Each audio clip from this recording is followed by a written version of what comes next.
नमस्कार। आप देख रहे हैं लाइव भारत। मैं अमित कुमार। आज मेरे साथ हैं शहर के जाने माने चेहरे और उनका परिचय मैं उन्हीं की ज़बानी सुनूंगा कि किस तरीके से वो राजनीति में आए और क्या मंतव्य लेके आए, अपना क्या विचार लेके आए, क्या उनकी विचारधारा है। तो आइए उनका परिचय लेते हैं। सर, मेरा नाम डॉक्टर तरुण शर्मा है और मैं भारतीय किसान यूनियन स्वतंत्र में राष्ट्रीय अध्यक्ष हूँ। सर्वप्रथम तो मैं आप लोगों को बहुत बहुत धन्यवाद दूंगा कि आप लोगों ने मुझे आपने इस मंच पर आने का मौका दिया। और दूसरा, मैं आपको ये चीज़ एक क्लियर करना चाहता हूँ कि हम लोगों का जो संगठन है वो राजनीतिक नहीं है। राजनीति से हमारा दूर दूर तक कोई सरोकार नहीं है। हमारा संगठन राजनीतिक है।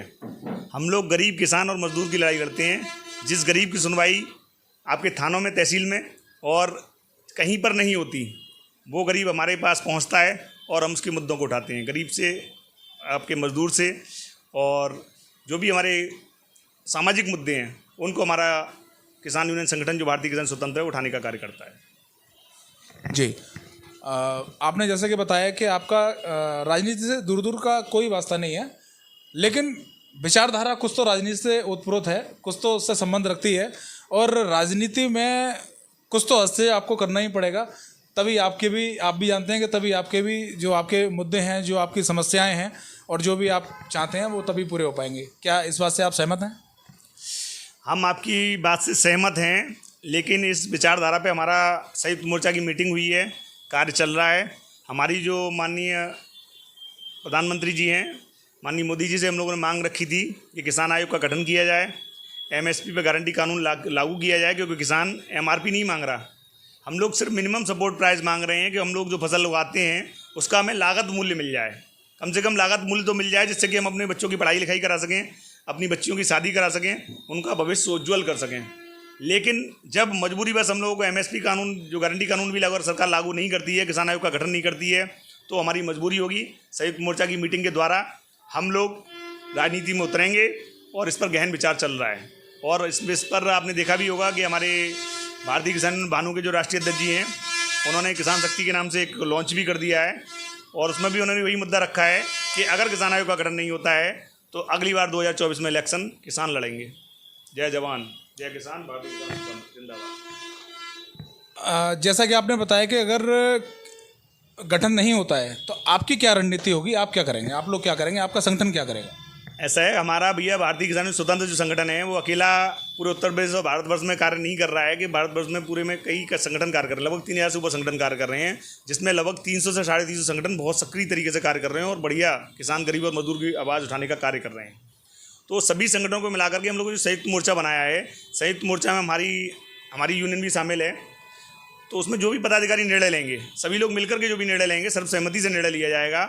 और अगर उनके द्वारा निर्णय लिया जाता है कि संयुक्त मोर्चा के द्वारा अगर इलेक्शन लड़ने का निर्णय लिया जाएगा तो हम लोग पूरा समर्थन करते हैं और 2024 में किसानों के द्वारा भी इलेक्शन लड़ा जाएगा। जी, बहुत बढ़िया। जैसे कि आपने बताया कि किसानों के द्वारा भी इलेक्शन लड़ा जाएगा। डेफिनेटली किसानों की भूमिका हमेशा ही इलेक्शन में, किसी भी प्रकार का इलेक्शन रहा हो, किसानों की भूमिका एक अलग भूमिका रही है और किसानों के मुद्दे भी सर्वोपरि रखे गए हैं। और सरकार, जो पिछली सरकारें रहीं और जो वर्तमान में सरकार है, उन्होंने भी किसानों के मुद्दों को लेकर के अपनी राजनीति चमकाई है। तो डेफिनेटली मैं आपकी इस बात से सहमत हूँ। चलिए, अब मैं थोड़ा सा हटके सवाल करता हूँ आपसे। अभी रिसेंटली सरकार ने जो नारी शक्ति अधिनियम बिल जो पारित किया है, इस बारे में आपका क्या विचार है? महिला शक्ति को किस तरह से इसका लाभ मिल सकता है? जिस तरीके से सरकार ने जो भी आपका 33% आरक्षण जो दिया है महिलाओं के लिए, मातृशक्ति के लिए दिया है, तो ये बहुत ही अच्छी पहल है और हम इसका समर्थन करते हैं। लेकिन बस हमारी मांग वही है कि जो भी आपने योजना लागू की है उसको कायदे से धरातल पर उतरना चाहिए। आपने अगर 33% आरक्षण महिलाओं को दिया है, मातृशक्ति को दिया है, हम तो कहते हैं 50% आरक्षण देते, आपको बराबरी का हिस्सा आप दीजिए। क्योंकि आज किसी भी क्षेत्र में आप नज़र उठा के देखेंगे तो आपको जो नारी शक्ति है बराबरी कार्य करते हुए दिखाई देगी। आप चाहे देखो ट्रेन, मेट्रो ट्रेन चलाने में देखो, आप पहले आपका हवाई जहाज चलाने में देखो, किसी भी क्षेत्र में आप चले जाएँ, रेलवे में आप जाएंगे, रेलवे में आपको कई महिलाएँ कार्य करती दिख जाएंगी, रोडवेज में आप ले लीजिए। तो हमारा जो कहना है कि अगर सरकार आप दे रही है तो आप उनको बराबरी का दर्जा दीजिए। और आने वाले इलेक्शन में हम तो चाहते हैं कि मातृशक्ति को भी बराबरी सीट दी जाए और उनको भी इलेक्शन लड़ाया जाए। जो भी योजनाएं आपने लागू की हैं वो धरातल पर दिखनी चाहिए। जैसा कि अभी आपके जो मांग पत्र में हमने देखा है, इसमें दिखाया जा रहा है कि 4500 टॉयलेट बनाए गए हैं मातृ शक्ति के इस्तेमाल के लिए पूरे शहर के अंदर, लेकिन मेरे अभी एटा शहर में अभी तक मैंने नज़र उठा के देखा है, मेरे को भी कोई ऐसा कोई जगह जगह नहीं दिखाई दिया है। क्योंकि ये भी बहुत विचारणीय योग्य धारणा है कि सुलभ शौचालय जगह जगह होनी चाहिए।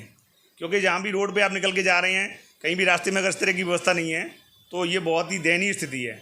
आपने योजना लागू की, आप देखिए, आप गैस के लिए दे रहे हैं, गैस में 300 रुपये का आपने कार्य किया कि आप सिलेंडर में 300 रुपये की सब्सिडी हम लोग देंगे मातृ शक्ति के लिए। लेकिन जब आप अगर उठा के देखेंगे अकाउंट में, अगर आप चेक कराएंगे तो मात्र 70 रुपये सब्सिडी दी जा रही है। तो मातृ शक्ति की का इस तरीके से उपास ना बनाया जाए। जो भी आपने योजना लागू की है वो धरातल पे लागू की जाए। जी, बहुत बढ़िया। लेकिन अगर देखा जाए किसानों के हित में, अगर देखा जाए तो कुछ खाद पे भी छूट मिल रही है, कुछ बीजों पर भी छूट मिलती है, और ऑल ओवर की बात नहीं करता मैं, अगर केवल किसानों के हित की अगर मैं बात करूं तो भले ही एमएसपी अभी डिसाइड नहीं हुआ है, लेकिन कुछ तो राहत मिल ही रही है। इस बारे में क्या कहेंगे? राहत मिल रही है भैया, बहुत ज़्यादा राहत मिल रही है। आपकी जो यूरिया और डीएपी वगैरह की जो बोरियां थी वो पिछले बार 1100 और 1200 रुपये के आसपास थी, इस बार 2800 रुपये 2300 रुपये के आसपास रेट पहुंच गया है इनका। मतलब राहत देने की बजाय सरकार किसानों का और मजाक बनाने में लगी हुई है। योजनाएं जो लागू की जा रही हैं, आपकी जो यंत्र हैं, आपके जो किसानों के लिए खेती में कार्य करते हैं हम लोग, रूटावेटर वगैरह है, आपका हैरो वगैरह है, उन पर छूट दी जा रही है। लेकिन वो योजनाएं कायदे से किसानों के न तो जानकारी न होने की वजह से किसानों तक नहीं पहुंच पा रही हैं। उसका लाभ आपके जो ट्रैक्टर एजेंसी वाले हैं वो उठा पाते हैं, क्योंकि वो नॉर्मल योजनाएं गांव-गांव जाके लोगों को न तो उसके बारे में अवगत कराया जा रहा है, न बताया जा रहा है। कायदे से मीटिंग कराई जाए, डीएम साहब के यहाँ से जो हर महीने में एक बार किसानों की मीटिंग रखी जाती है, उसमें लोगों को अवगत कराया जाए। किसान जो भी हमारे किसान सक्षम कार्य कर रहे हैं उनको वहाँ पे बुलाया जाए, इस तरह की योजना से उनको अवगत कराया जाए। क्योंकि शासन प्रशासन जो योजना लागू की जाती है वो धरातल पर पहुँच नहीं पा रही है। अगर आप कायदे से पहुँचाएंगे तो उसका लाभ निश्चित किसानों को मिलेगा। लेकिन मैं जहाँ तक मुझे जानकारी है, कुछ सरकार की तरफ से कुछ ऐसी योजना भी है जहाँ कृषि वैज्ञानिक किसानों को समय समय पर उनको जो है उनकी खेती में किस तरह से उनको हेल्प दे सकते हैं, इस बारे में भी काम कर रहे हैं। और मौसम विभाग की तरफ से भी समय समय पर किसानों को चेतावनी जारी की जाती है, मौसम को देखते हुए कि उनका कोई इस तरह का कोई नुकसान ना हो पाए, इसको देखते हुए भी सरकार जो है पूरा अलर्ट देती है। अगर दूसरा मैं देखूं कि उनकी उपज को लेकर के कि कितनी उनकी उपज हुई है, उस हिसाब से ट्रांसपोर्ट वगैरह में और मंडी में किस तरह से ले जाएं और वहाँ कैसे अपने माल को वो बेचें, इस पर भी ध्यान दिया गया है। इस बारे में आप क्या कहेंगे? यहाँ पे अपनी एटा में जो भूमि सुधार निगम का ऑफिस है, वहाँ पे जो भी सक्षम अधिकारी है उनका कार्य ये होता है कि मंथली जो भी मीटिंग हो रही है, जो भी हमारे किसान संगठन सक्रिय तरीके से जिला एटा में कार्य कर रहे हैं, उनके जो भी सक्षम पदाधिकारी हैं उनको वहाँ पे बुलाया जाए और भूमि के बारे में उनको जानकारी दी जाए। जो भी योजनाएं सरकार से आ रही हैं उनको उनका लाभ दिया जाए। लेकिन अभी तक इस तरह की किसी मीटिंग की जानकारी हमारे पास अभी तक नहीं पहुँची है। अगर हमारे पास आती है तो हम लोग इसका समर्थन करेंगे और हम भी चाहते हैं कि जो भी सुविधाएं सरकार से किसानों को मिल रही हैं वो सबको मुहैया कराई जाएं, जिससे कि किसान का लाभ हो सके। चलिए, आखिर में मैं आपसे चाहूँगा कि आप क्या सजेशन देना चाहेंगे सरकार को मेरे चैनल के माध्यम से, कि क्या सजेशन आप दें कि किसानों को किस तरह से वो हेल्प कर सकते हैं और किसानों को उनका फ़ायदा हो राजनीति में और नॉर्मली उनके जीवन में, कैसे उनको फ़ायदा हो किसान के द्वारा, किसानों को उनकी नीतियों के द्वारा। इस बारे में आप क्या कहेंगे, क्या सजेशन देना चाहेंगे आप? मेरा तो सिर्फ यही सरकार को सजेशन है कि आज आप अगर आंकड़ा उठा के देखेंगे तो पूरे भारतवर्ष में 75% किसान हैं। क्योंकि जो भी आप सरकारी नौकरी में आप देखेंगे ज़्यादातर आपको किसान के ही बच्चे मिलेंगे। क्योंकि जो भी व्यापारी होगा, बड़ा नेता होगा, उसका कोई बच्चा आपको नौकरी करता हुआ दिखाई नहीं देगा। हर क्षेत्र में किसान के बच्चे ही कार्य कर रहे हैं। तो किसानों की अनदेखी ना की जाए, क्योंकि किसान अन्नदाता है और पूरे भारतवर्ष का पेट किसान भरता है। तो अगर आप उनकी मूल्य का उचित मूल्य उनको देते हैं, किसान आयोग का गठन करते हैं, किसानों को बराबरी का मौका देते हैं, एमएसपी कानून लागू करते हैं, तो फिर हम लोगों को इलेक्शन लड़ने की कोई ज़रूरत नहीं है। ना हम राजनीति में कूदना चाहते हैं, ना हमारी कोई राजनीतिक मंशा है। क्योंकि हम लोग इसीलिए राजनीतिक संगठन चलाते हैं, क्योंकि हमारा उद्देश्य सिर्फ यही होता है कि गरीब किसान और मजदूर को उसका लाभ मिले और उसको बराबरी का हिस्सा दिया जाए। तो हमारी सरकार से यही मांग है कि किसान आयोग का गठन किया जाए और किसानों को उचित उनकी फसल का दाम दिया जाए, एमएसपी गारंटी कानून लागू किया जाए। हम लोग इलेक्शन लड़ना नहीं चाहते हैं, लेकिन मजबूरी बस अगर सरकार ये सहयोग नहीं करती है, 2024 से पहले अगर इस तरह का गारंटी कानून लागू नहीं किया जाता है तो फिर किसानों को राजनीति में कूदना पड़ेगा। ये हमारी मजबूरी होगी। जय जवान। जय जवान जय किसान, भारतीय किसान संस्थान जिंदाबाद। ये थे हमारे साथ डॉक्टर तरुण शर्मा, जो पूरी तरह से किसानों के हित की बात करते हैं, किसानों के लिए बात कर रहे हैं। और उम्मीद करता हूं कि जनपद के किसानों को नहीं बल्कि पूरे प्रदेश और देश के किसानों को इनकी नीतियों का, इनके विचारधारा का लाभ मिलेगा। मैं अमित कुमार, लाइव भारत के लिए। धन्यवाद।